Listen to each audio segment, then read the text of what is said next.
These things all went together to make the most hateful, most beautiful single scene I have ever known. Have you ever seen something so tragic yet so beautiful? This may be an erupting volcano or lightning striking a tree. For one reporter, it was London in 1940 during World War II. A war so tragic caused such a beautiful sight for Ernie Pyle that he couldn't help but report on it for the world to hear. A dreadful masterpiece by Ernie Pyle. London, December 30th, 1940. Someday, when peace has returned to this odd world, I want to come back to London, to stand on a certain balcony on a moonlit night and look down upon the peaceful silver curve of the Thames with its dark bridges. In standing there, I want to tell somebody who has never seen it how London looked on a certain night in the holiday season of the year 1940. For on that night, this old city, even though I must bite my tongue in shame for saying it, was the most beautiful sight I have ever seen. It was a night when London was ringed and stabbed with fire. They came just after dark, and somehow I could sense from the quick, bitter firing of the guns that there was to be no monkey business this night. Shortly after the sirens wailed, I could hear the Germans grinding overhead. In my room, with its black curtains drawn across the windows, you could feel the shake from the guns. You could hear the boom, crump, crump, crump of heavy bombs at their work of tearing buildings apart. They were not too far away. Half an hour after the firing started, I gathered a couple of friends and went to a high, darkened balcony that gave us a view of 1/3 of the entire circle of London.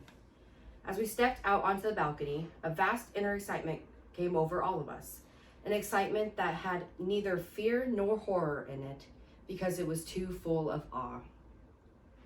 You have all seen big fires, but I doubt it if you've seen the whole horizon of a city lined with great fires, scores of them, perhaps hundreds. The closest fires were near enough for us to hear the crackling flames and the yells of the firemen. Little fires grew into big ones even as we watched. Big ones died down under the firemen's valor, only to break out again later. About every 2 minutes, a new wave of planes would be over. The motors seemed to grind rather than roar, and to have an angry pulsation like a bee buzzing in blind fury. Their sound was sharp when nearby, and soft and muffled far away.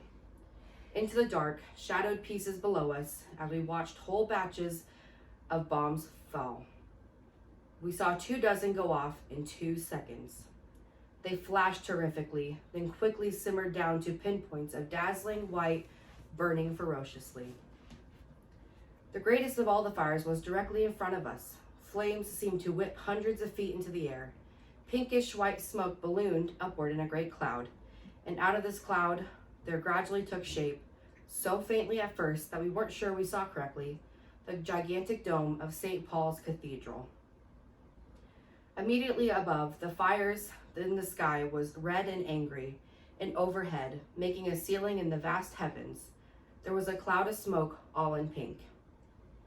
Up in that pink shrouding there were tiny, brilliant specks of flashing light, anti-aircraft shells bursting.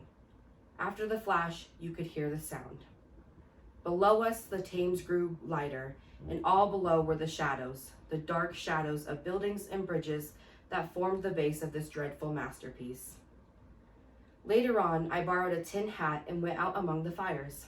That was exciting too, but the thing I shall always remember above all the other things in my life is the monstrous loveliness of that one single view of London on a holiday night. London stabbed with great fires, shaken by explosions, its dark regions along the Thames sparkling with pinpoints of white-hot bombs, all of it roofed over with a ceiling of pink that held bursting shells, balloons, flares, and the grind of vicious engines.